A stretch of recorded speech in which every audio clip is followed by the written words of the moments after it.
Assalamualaikum warahmatullahi wabarakatuh. Salam sejahtera bagi kita semuanya. Yang terhormat Ibu Dr. Anggriani Haryani Putri SHMH selaku dosen pengampu mata kuliah Hukum Perlindungan Anak dan Perempuan kelas 5AT2. Pada kesempatan kali ini, kami dari kelompok 2 ingin mempresentasikan pembahasan mengenai analisis tentang revenge porn sebagai kekerasan seksual, implikasi hukum dan sosial di Indonesia. Terdapat sebuah pepatah mengatakan bahwa tak kenal maka tak sayang. Maka dari itu, pada kesempatan kali ini, izinkan saya selaku moderator untuk memperkenalkan anggota-anggota yang terdapat dalam kelompok 2, yaitu ada 4 orang. Pertama, Sofi Kurniawati Eka Putri. Kedua, Gantar Agalilham Saputra. Ketiga, Raja Abadi SHS. Dan terakhir, Mesya Susanti Alkatiri. Sebelumnya, apa sih yang dimaksud dengan revenge porn itu? Pornografi balas dendam atau revenge porn adalah tindakan mempublikasikan konten seksual seseorang yang dilakukan oleh mitra atau mantan kekasih tanpa sepengetahuan orang yang bersangkutan.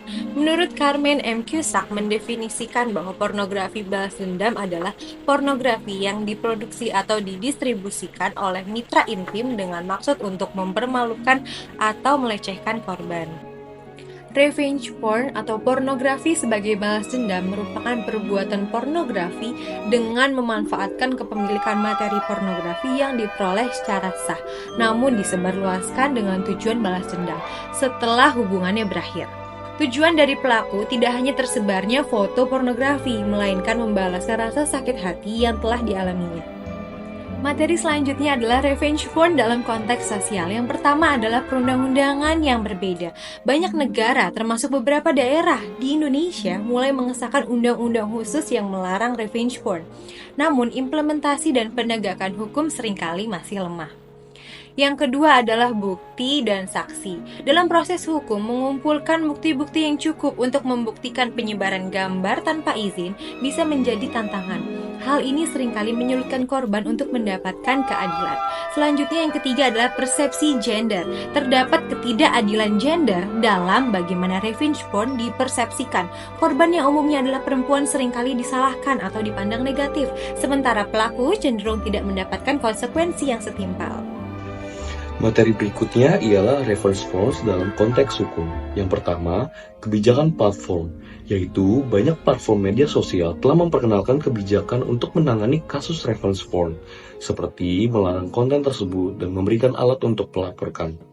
Yang kedua, normalisasi konten intim, yaitu dengan meningkatnya penggunaan media sosial, berbagai konten intim menjadi lebih umum.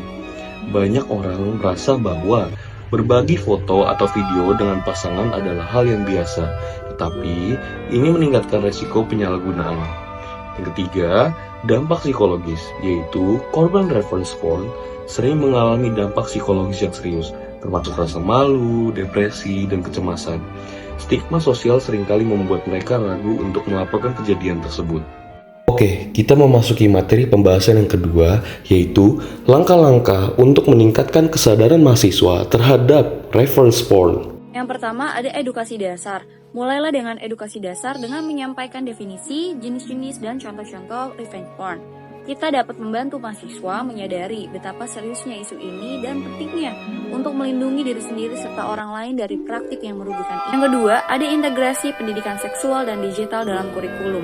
Salah satu langkah penting adalah memasukkan topik revenge porn dalam kurikulum pendidikan seksual dan literasi digital. Beberapa poin yang perlu dibahas dapat mengenai pendidikan tentang privasi digital, mahasiswa perlu memahami hak atas privasi di ranah digital, termasuk dampak penyebaran konten pribadi tanpa izin. Etika dalam hubungan personal dan media sosial mengajarkan etika dalam hubungan pribadi, termasuk bagaimana bersikap di media sosial dan menjaga privasi diri dan pasangan. Yang ketiga, adanya kampanye kesadaran. Kampanye ini bertujuan untuk meningkatkan pemahaman, empati, dan tindakan preventif terkait isu yang serius ini. Kampanye kesadaran di lingkungan kampus adalah langkah penting untuk mendidik mahasiswa tentang revenge porn dan dampaknya. Dengan menggunakan berbagai saluran komunikasi dan pendekatan interaktif, kampanye ini diharapkan dapat menjadikan isu ini lebih terlihat dan meningkatkan sensitivitas mahasiswa terhadap permasalahan ini. Yang terakhir, adanya penegakan hukum dan kebijakan kampus. Penegakan aturan yang tegas buat kebijakan internal kampus yang tegas tentang revenge porn dan penyebaran konten tanpa izin, sehingga tidak ada ambiguitas mengenai pelanggaran yang terjadi.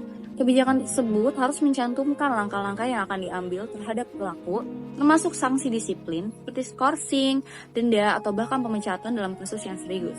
Kebijakan ini harus mengatur prosedur-prosedur pelaporan yang transparan, memberikan jaminan perlindungan kepada korban dari tindakan pembalasan, serta memastikan bahwa semua laporan akan diproses secara cepat, adil, dan rahasia. Oke baik, kita memasuki materi pembahasan yang ketiga, yaitu bagaimana perlindungan hukum terhadap mahasiswa atau mahasiswi korban reference porn. Jadi perlindungan hukum yang berkaitan dengan aparat penegak hukum hanya sebatas upaya pemberian keamanan agar terlepas dari campur tangan dan ancaman pihak lain. Akan tetapi korban masih mengalami rasa malu, mengalami trauma yang mendalam dan gangguan psikologis lainnya.